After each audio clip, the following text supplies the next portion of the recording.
The summer of 2020 turned out quite different for most people than planned, and I was no exception. Instead of airventure and trips to large cities, 2020 seemed like a good year to go somewhere more remote and enjoy nice scenery away from too many people. For this trip in late June, that meant spending a week in the mountains in Colorado.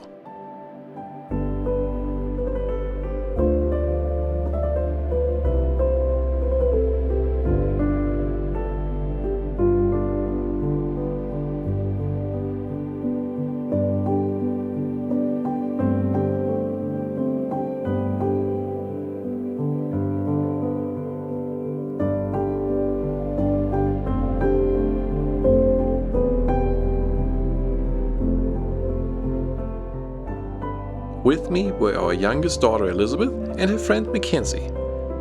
Since I have very little mountain flying experience, this was far from a normal flight for me. Let me take you along and explain some of the decision making on this trip, and we'll do that in 3 parts. Our home for the week is Snowmass Village, Colorado, just a few miles from the famous Aspen airport. If this was the Midwest, I'd file a flight plan direct to Aspen and get going. But things are a little more complicated here. Flying direct would take us over some of the highest terrain in the nation. And Aspen, at the southeast end of the Roaring Fork Valley, is surrounded almost all around by high terrain. For my first flight to the area, that didn't look like the best choice. Also, Aspen's elevation is over 7,800 feet. Add summer temperatures to that, and the density altitude will be off the charts, making the flight home with my passengers, our luggage, and fuel challenging. After all, I don't have a turbocharger in the Bonanza. And there were easier choices nearby. Eagle, a few miles north, is a bit lower and less terrain challenged, but Rifle seemed like the easiest choice, at an elevation of 5,500 feet and surrounded by a lot easier terrain. So we go to Rifle.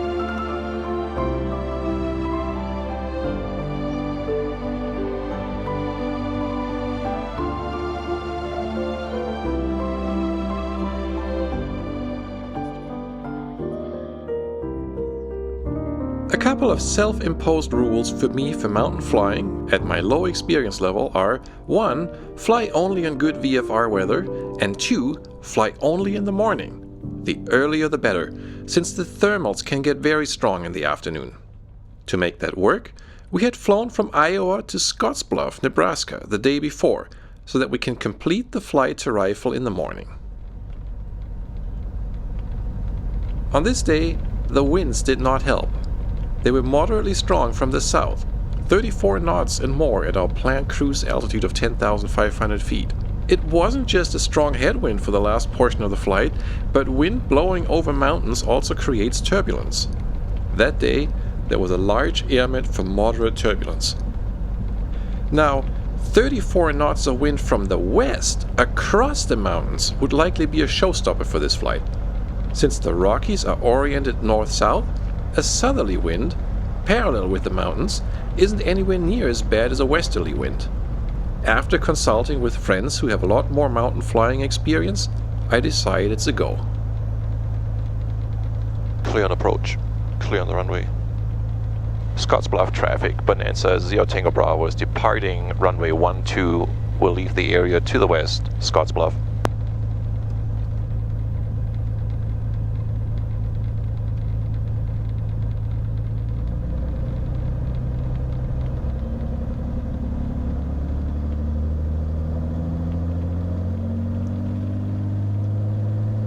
Take off.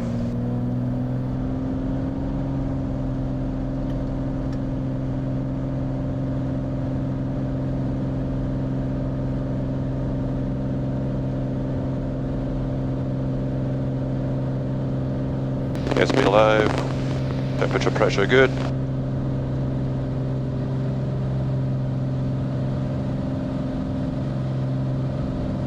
Positive rate. Gear up.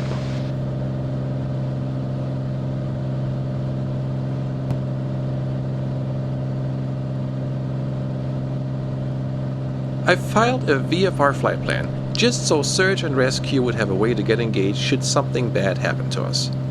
FlightAware supposedly can activate VFR flight plans electronically, but that didn't work for me on this flight. So I called the nearest flight service station, Columbus Radio, to activate my flight plan from the air. Columbus Radio, Bonanza 70 Tango Bravo on 122.6. Aircraft at Scottsbluff, stand by, your number 2, break. November 9er Alpha, Columbus Radio copies, flight plan closed at this time. Monitor the Sydney automated weather for current altimeter. First power reports always requested, flight search for additional underneath weather. And just to the west and north of Sydney, we still have the airmet for low level wind shear. For details advised. Have a good day.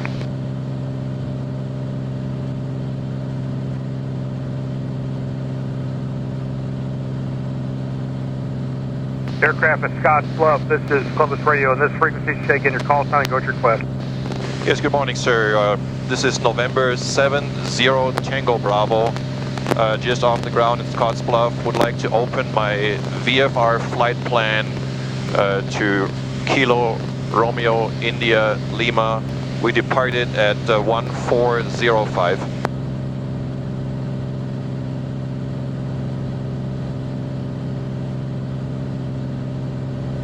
Class 1370 Golf, stand by, your number 2. And break, or 70 Tango, was that confirmed Tango Hotel, is that correct? Negative, 70 Tango Bravo. There were 70 Tango Bravo, roger. I had the wrong thing typed in here. I want to make sure I had the correct one. And you said you did depart at 1405, is that correct? Affirmative, 1405.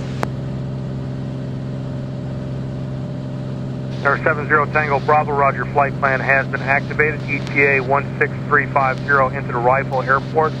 At this time, we still have the airmet for the low-level wind shear as well as for low-altitude turbulence. Advised for details. All reports are requested. You can pass it on or update your weather with flight service. What else can we do for you? Bonanza 70 Tango Bravo, thank you very much. That's all I need. Have a good day. There's 70 Tango Bravo. Columbus Radio out on this frequency. The route of this flight was north of the Great Circle Route, through Wyoming along Interstate 80, before turning south along the west side of the mountains. That avoided flying over the most challenging terrain. It also made the flight less scenic, but the priority that day with a strong wind was safety and comfort. We would make up for it with a much more scenic route on the way home, which you can see in the third part of this series. 402 Bravo Foxtrot, just after Medicine Bow, going to have some 13,000 minutes vectoring altitude. You want to go up to 13 or go Victor 6 over to Rock Springs?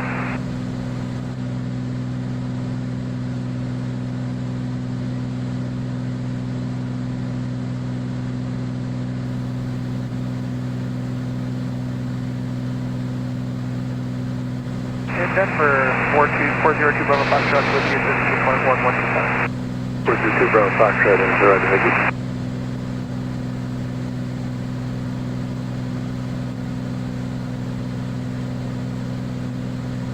Center Skywest 5247, 2000, climbing 4000. 240. Center, roger, climb maintain, flight level 290. Climb and maintain, flight level 290, Skywest 5247. Already looked at the pattern. It's a right pattern for 26, left pattern for 8. 3317, Skywest 5247.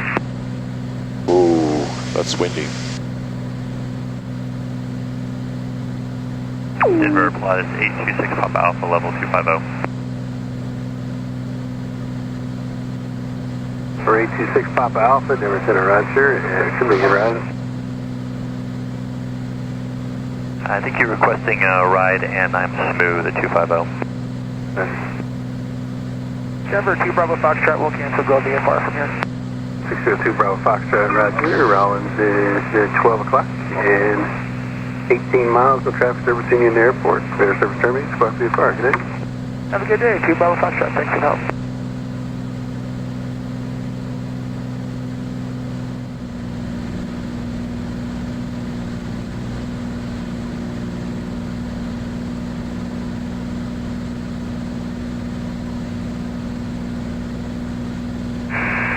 Garfield County Regional Airport, Rifle, Colorado. Automated weather observation 1620 Zulu. Wind 160 at 18. Peak gusts 26. Visibility 9er. Sky condition clear. Temperature 26 Celsius. Dew point 01 Celsius. Altimeter 29er 78. Remarks. Density altitude 8,200.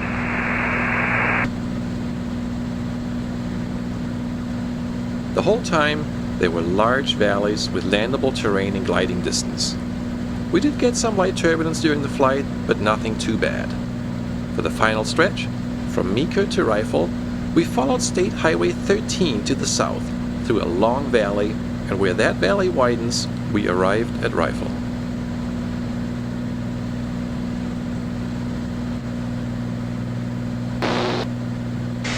Rifle Unicom Bonanza 70 Tango Bravo. Go for Atlantic. Yes, Rifle Unicom Bonanza 70 Tango Bravo. We're about 5 to 10 minutes out. Looks like the wind doesn't clearly favor any runway. I'm not familiar with the airport. Is there a preferred runway when the wind is crossed? No, sir. Pilot's discretion. All right, thank you. See you on the ground. Welcome to Rifle. Thank you very much. I listened to the weather report multiple times to see if the wind was stable or changing over time. 1626 Zulu. Wind 180 at 14. Peak gusts 25. 180. Still favors runway 26. Okay, gear coming down. Rifle traffic, Bonanza 70 Tango Bravo is about 4 miles to the north of the airport. Descending through 9,500, we'll descend here on the north side and then enter a traffic for runway 26, Rifle. Landing checklist. Gear down and locked, landing lights on, mixture and state, jumps on short final.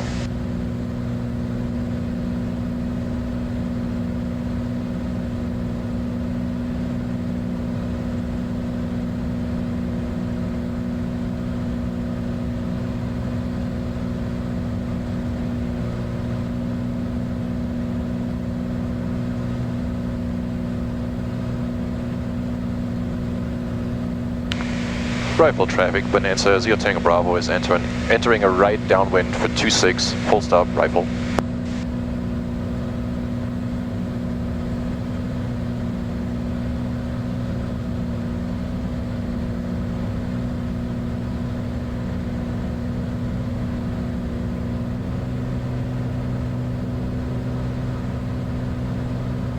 Rifle traffic, Bonanza 0 Tango Bravo, right base, runway 26, full stop, Rifle. Traffic, citation jet 505, Quebec Sierra is 8 mile final, straight in runway 26.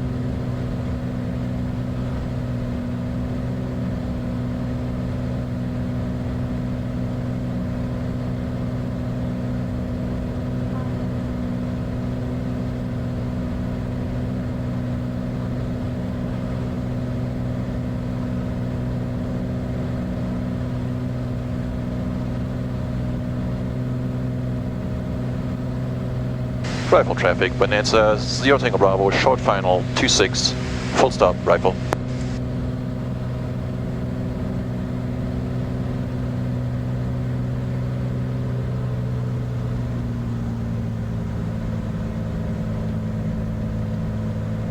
Gas, undercarriage, mixture, prop.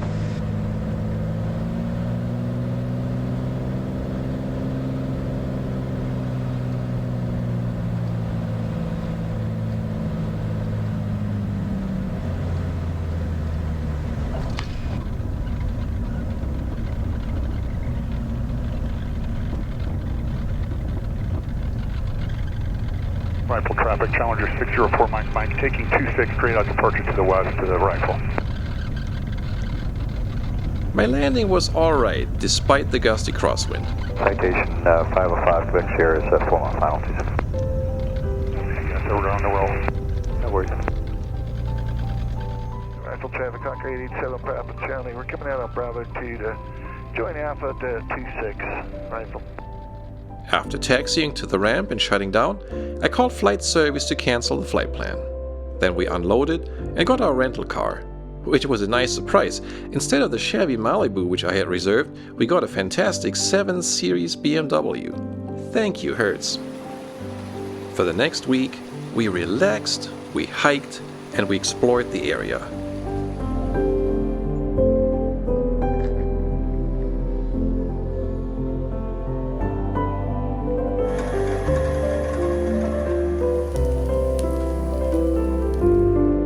A highlight we all enjoyed very much was visiting Smuggler Mine, an old silver mine in Aspen, where we got a great tour of what was a booming business in the late 19th century.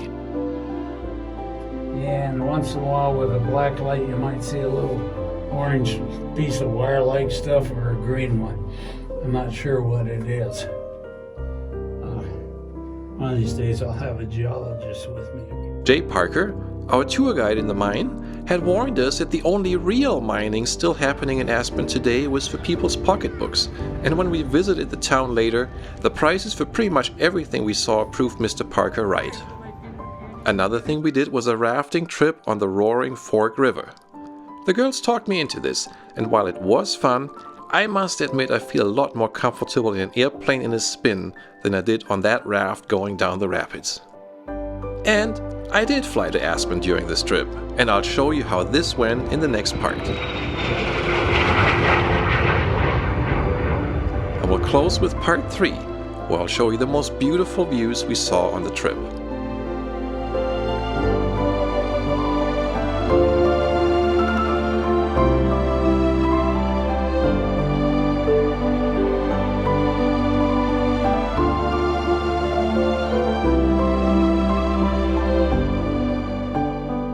If you enjoyed this video, I hope you'll be back for parts 2 and 3, and please tell your friends about it. As always, a like and subscribe are appreciated. A big thank you to all my patrons, including Paul and Jim, who recently joined that group.